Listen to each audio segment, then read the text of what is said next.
Archbishop Michael Wallace Banach, welcome. It is great to meet you. Thank you. Yeah. Thank you. It's good so to be much. here. Yeah, thank you so much for accepting our invitation for this interview. Thank you.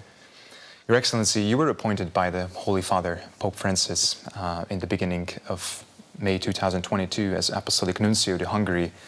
How did you receive the news, and how would you evaluate your time spent in Hungary in these past few months?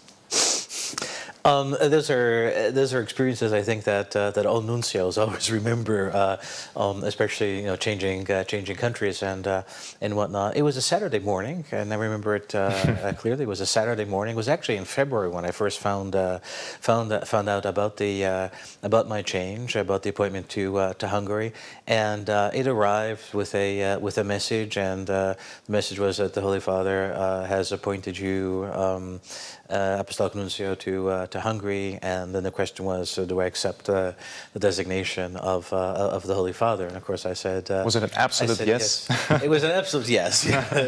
It was. And so the lag time from February to its publication in May is due to these diplomatic protocol issues, things that have to take place. So once the candidate says yes, the government, in this case the Holy See, the Vatican, then would write to the Hungarian authorities saying that Pope Francis has the desire to appoint Archbishop Michael Banach as nuncio, and would they accept that? And the countries can do their own background checks, look into the person and whatnot. But today they generally say yes, and so the yes came actually toward the end of April after Prime Minister Viktor Orban's visit to the Vatican, to Pope Francis. So maybe he brought that with him. I don't know, and then we chose a publication date, which was the 3rd of May, and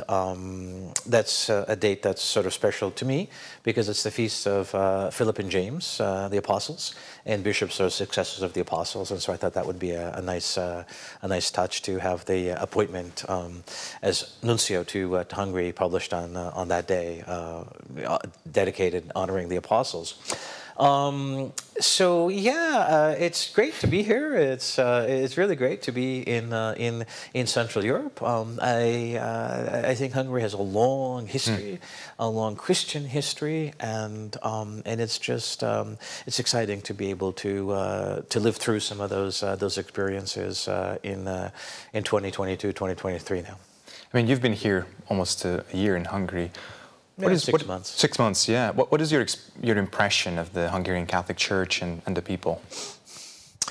So I think I start with the people. My impression of the Hungarian people is that they are an incredibly welcoming and generous people.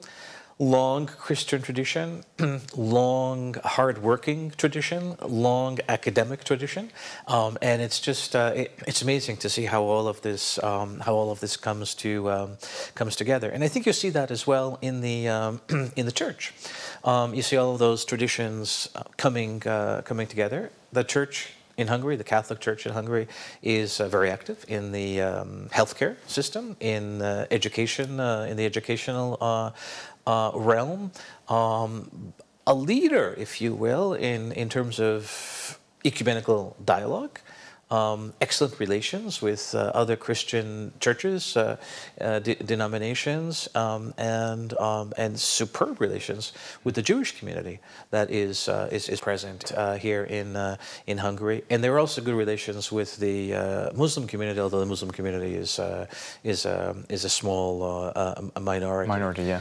So I think the church is doing some very, very positive things, and I think it would be unfair to base a judgment on the church just on the numbers of people that you see or do not see at weekly or daily masses. That's very important. It's a very important part of the church. But what goes on inside the church does not exhaust the ministry of the church, right? As you well know. So the church is involved in a lot of areas, a lot of realms, some of which I mentioned, and it's just exciting to see that, to be a part of it. Right.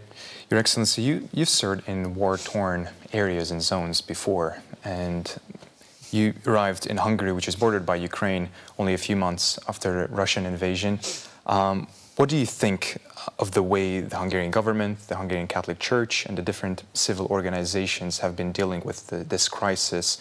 Do you think that Hungary has been providing sufficient aid and support to the Ukrainian refugees entering Hungary?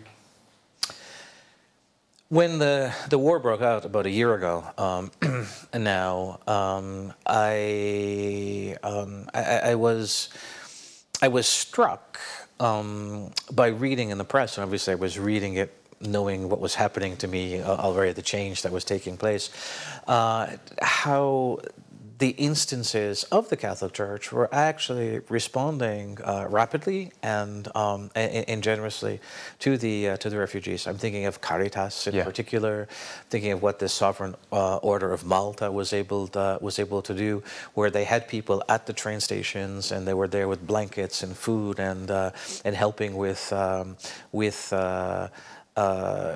getting people resettled. I think perhaps Hungary was more of a transit country for the refugees, and so they were the instances of the church were very helpful in helping point people in the right direction. So I think there has been a very positive and humanitarian Christian response to the refugees.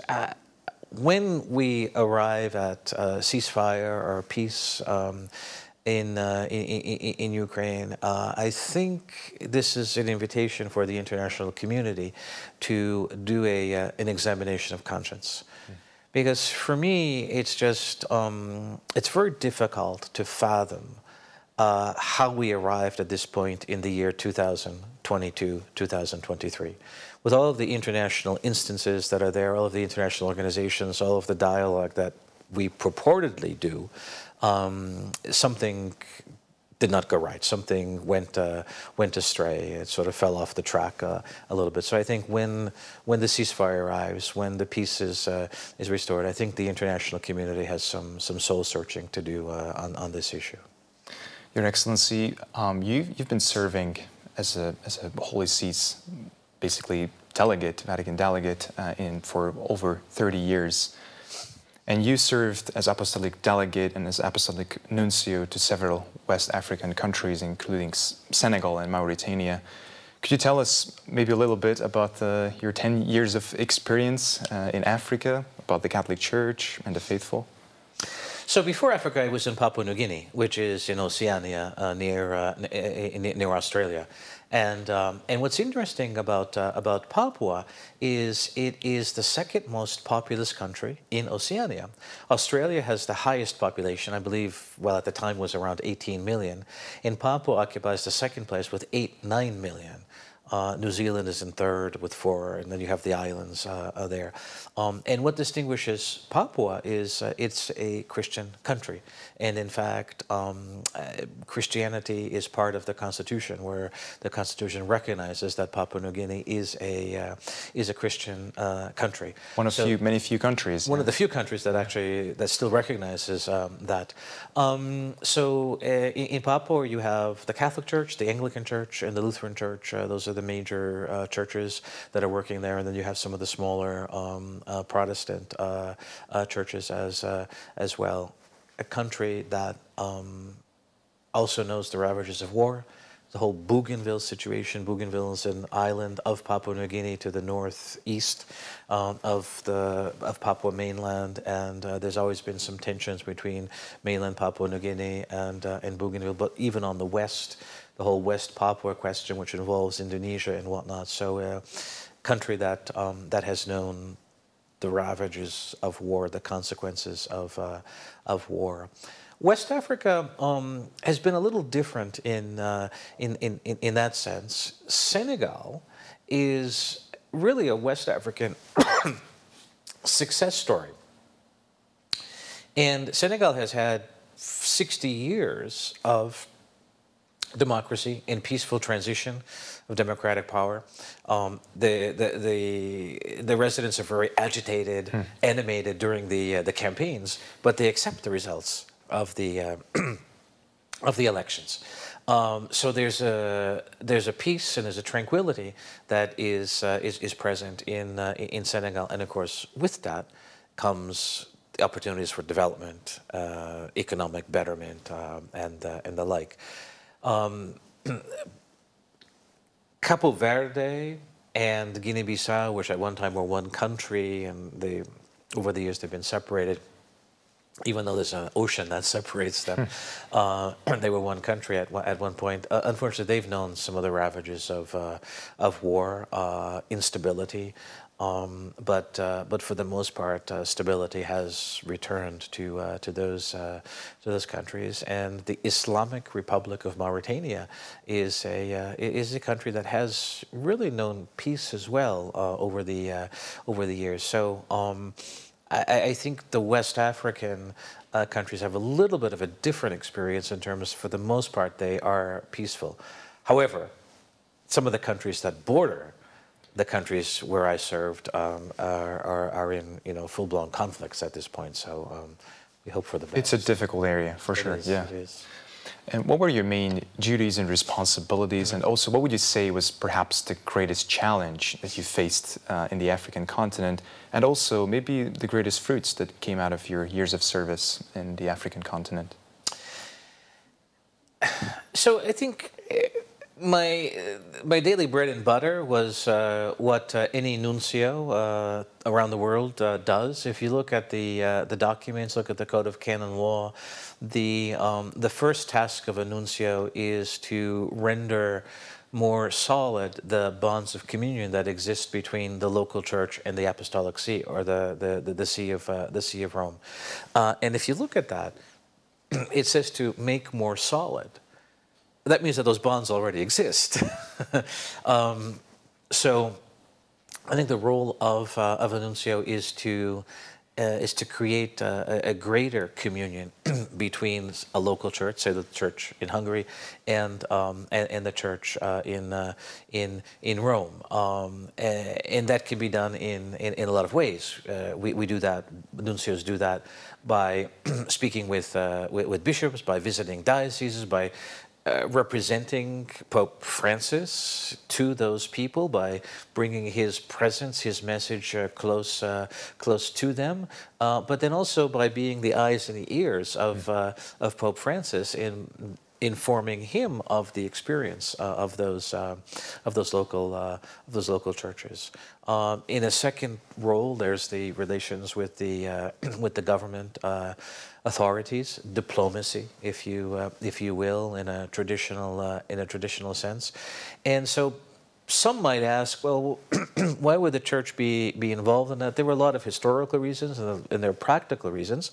And I think some of the practical reasons come from the fact that if the local churches are involved in healthcare and in education, in those kinds of activities, then obviously the Pope's representative is going to have contact with people from those ministries to help facilitate the work, the ministry of the church in those areas in a country. The biggest challenge in West Africa, I think it's a communication challenge. Between the countries, or it's more like something interior, like domestically? Interior communication, in the sense that the infrastructures are not always reliable. And so when you have urgent messages, sometimes the email doesn't work. You just can't get it out and whatnot. And you have to be creative in finding other ways to communicate with the bishops.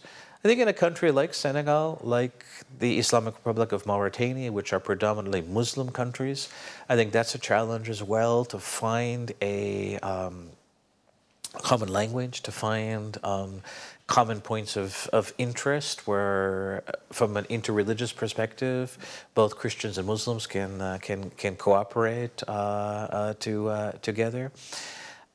In terms of the biggest successes or the biggest blessings, maybe that's a better word. It's just the simplicity and in the faith of the of the people. I hope, and I mean this sincerely, I hope that I have half of the faith that I saw in many people on the ground in those countries, and that's a great joy. That's a great blessing for a priest, for a bishop. And that would be actually my next question: is that how would you describe the current landscape of African Catholicism and spirituality? I mean, you've experienced it visiting communities and truly seeing different aspects of the church in Africa. What do you think of that? I think Catholicism in Africa is vibrant. Catholicism in Africa is alive. That brings with it challenges, of course, and maybe we see that throughout the history of the church, the tension between prophecy and institution. St. Paul saw those tensions immediately. But perhaps a challenge there is to help the churches in Africa to come out of the sacristy, if you will. I don't mean that in a bad sense, but worship is important. However, the involvement of the social dimension is also important, and I think you see that in many you see that in many African countries with the role of the church in building bridges and in working for peace. So that's the challenge that perhaps I would see for the churches in Africa to make the Catholic faith, make the Christian faith more and more a part of daily life. But as I'm saying that, I can also say that that's the challenge, I think, for the church in the West in general. So, yeah. So would you say it is difficult? So you said the worship is excellent. You said it's amazing. We should probably learn how to worship from our African brothers and sisters. But you said that putting the social teachings of the Catholic Church into practice, that's more of a difficulty.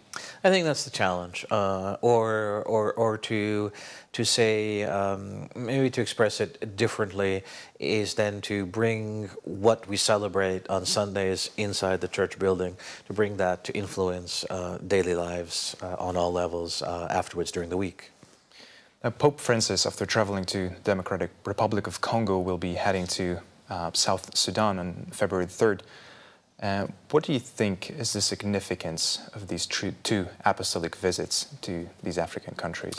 Very significant. In fact, today, this morning, around 8 o'clock in the morning in Rome, Pope Francis left for the Democratic Republic of Congo, which is his first stop. I think when Pope Francis visits a country, and these countries in particular, I think the first thing that he brings is presence. We refer to the Pope as a Holy Father, and so the Father is present to his family. And so by visiting Kinshasa, by visiting South Sudan, Pope Francis is bringing that paternal presence. He's bringing a soothing presence. He's bringing the presence of someone who cares.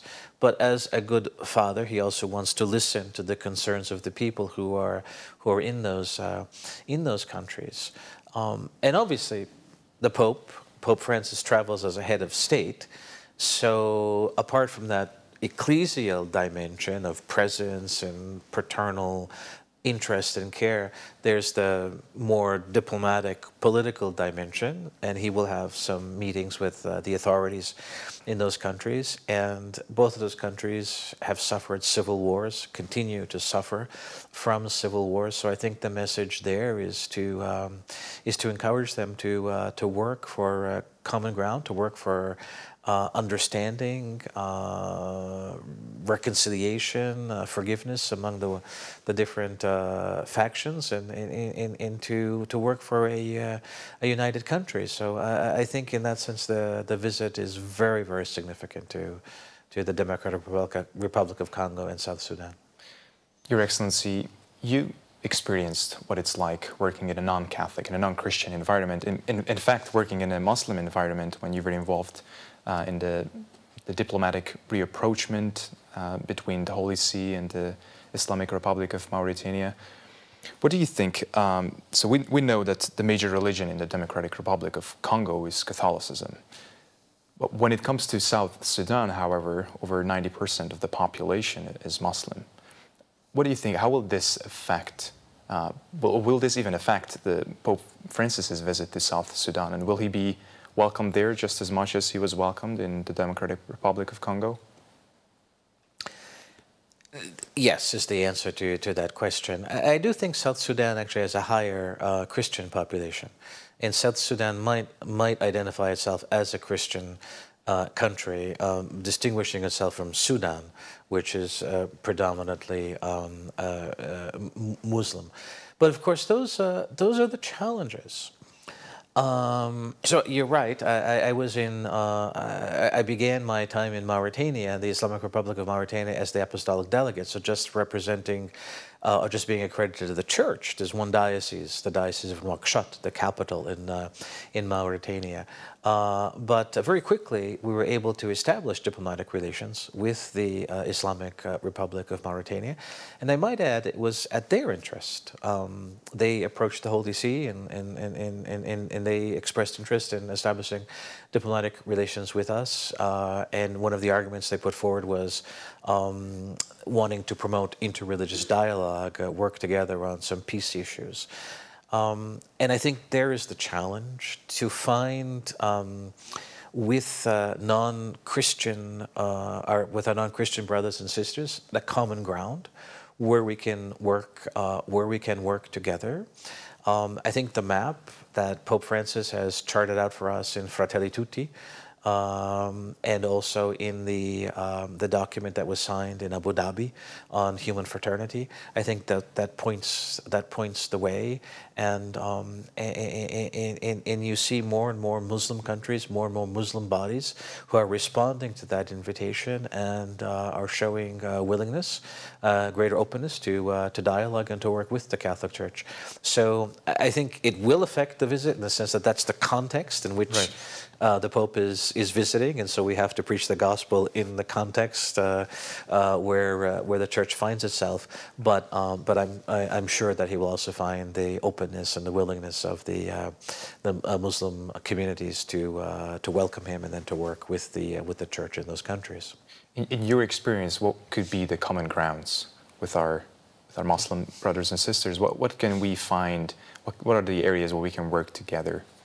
I think the common grounds with Muslim brothers and sisters are human dignity, respect for the human person. I think we see eye to eye on a lot of moral questions of life, beginning and end of life.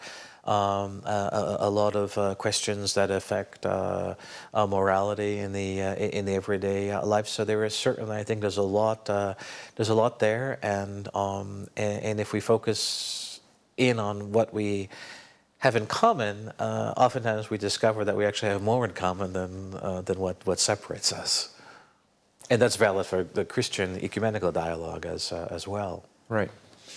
According to a research conducted a few years ago, by 2050, Africa will be home to more than over a billion Christians, and which is perhaps why we've been hearing more frequently that Africa is indeed the future of the Catholic Church. Now, what do you think of that statement, and also how do you think, if this comes true, how do you think will this impact and shape our global Church? I don't even know how many zeros a billion is. I wouldn't even know how to write it, but it's a big number, and you see that the African population is a population that is increasing exponentially, not just in Christian and Catholic communities, but across the entire continent. Obviously, it's going to have an impact. It's going to have a global impact on the level of markets. I think there's a lot of opportunity, but again, caution there. We don't want to relive the risks of colonialism and the challenges that we had in the past. The economic opportunities have to be approached with some moral in a moral perspective, under a moral compass. So there's a lot of opportunities there. Oftentimes you hear that people say that the church in Africa represents the hope of the Catholic Church, and in there I would say yes and no. Yes, in the sense that wherever the church is, there is hope. Because as Christians, as Catholics, we're a hopeful people. We pray that after the Our Father in every Mass, we wait in joyful hope for the coming of our Savior, Jesus Christ. So I think as the number of believers, the number of Catholic believers in Africa increases, yes, there is that hope that's brought. But wherever the church is a sign of hope as well. So the church is a beacon of hope in Hungary. The Catholic Church is a beacon of hope in the United States of America. The church is a beacon of hope in Japan, whatever country. So when I say yes and no, in that sense, let's not think that Africa has the corner on hope. We all are living and contributing to hope, and certainly 1 billion is going to impact. And I think it's going to impact in terms of theology. Our theology will become richer as we learn to integrate African perspectives into Roman Catholic theology. Pope Francis, before setting out on this apostolic visit, he had an interview, and he said one of the big things is just to learn to listen to the African experience, to learn to listen to African believers, to African people, and if we really do that, that too will have a big impact on how we approach questions and maybe to be less heady about our approach to theology, about our approach to questions, and to appreciate the lived experience, and to be able to share that lived experience through stories and through encounters. And you said a vibrant community, that Africa is extremely vibrant when it comes to the Catholic faith. So maybe we can learn that, or how to worship, or that zeal for evangelization. Do you think that will change not just the Catholic Church, but of course the entire world? I mean, we say that in the West lost its sense of God, its sense of religion and faith. Do you think they will come back? Because it used to be that European missionaries would go to Africa. Do you think they're going to come back and to our continent and truly make the Catholic Church greater in these countries which truly lost their grounds? You know, we've heard the expression, there are no atheists in foxholes, regarding wars that have been fought on this continent. I think it's fair to say that there are no atheists in Africa.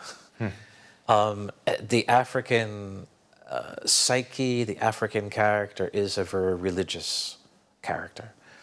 They live with the divine in everyday life, and that's perhaps something that we can learn as well. We've sort of forgotten that. We tend to compartmentalize our experience of God to Sunday mornings and not have that lived experience. But with that, of course, comes the enthusiasm. I just remember being incredibly moved in Papua New Guinea, but also in Senegal, in Cabo Verde, where you would be invited, where I would be invited for a mass, and you would have an open field, and there'd be 5,000-7,000 people before you in the open field celebrating, Sunday mass, and that's just an incredible high, if you will, for a priest, for a bishop. But when you see that, you realize then how religious the African person is, the African character is, and I agree. I think we can learn a lot from that. When it comes to Africa, the Catholic faith in Africa, what would you say are the dangers? Like, what would you say some of your worries, perhaps, and also your hope? We talked about that. We are hoping that it will be a sign of true faith and of hope for the whole world. But of course, we can see some of the dangers that it would involve. I think the dangers are syncretism of mixing traditional Catholic beliefs with traditional cultural beliefs. I think it's a danger. I don't think it's a cliff that one could fall off, because I think the Catholic Church throughout the years has, and throughout its work, its missionary work, has been very, very good in terms of absorbing local traditions. And maybe that comes from the fact that we're an incarnational church, that Jesus became man. So he lived in our world, and the Catholic Church has to live in the world in which it is, and so it does learn to take on legitimate traditions from other perspectives. But I do think that is a danger. Perhaps another danger is just the fear of being a Catholic, of being a Christian. Maybe we have that fear. Undoubtedly, we have that fear the world around, or the world over, to use an EWTN expression. Whereas you might be a minority Christian, and if there are some persecutions or some discrimination that takes place, you might be less enthusiastic about professing your Christian faith to save your life, and I can understand that. I think we all want to live in peace. We all want to save our lives, but that could be a challenge as well. But there is much to hope for, and much to look forward to in the future. Just as an example of this, if you look at various international conferences, especially population conferences or conferences on women that have taken place over the past years, there are many African women who are part of the Holy See's delegation to those conferences, because they have a unique perspective, and they have a perspective, a voice that really needs to be heard. And perhaps that's the uniqueness of the Catholic Church in an African context, is that we are able to give voice to people who otherwise might not be able to find a space for that voice, or who otherwise might not have a voice.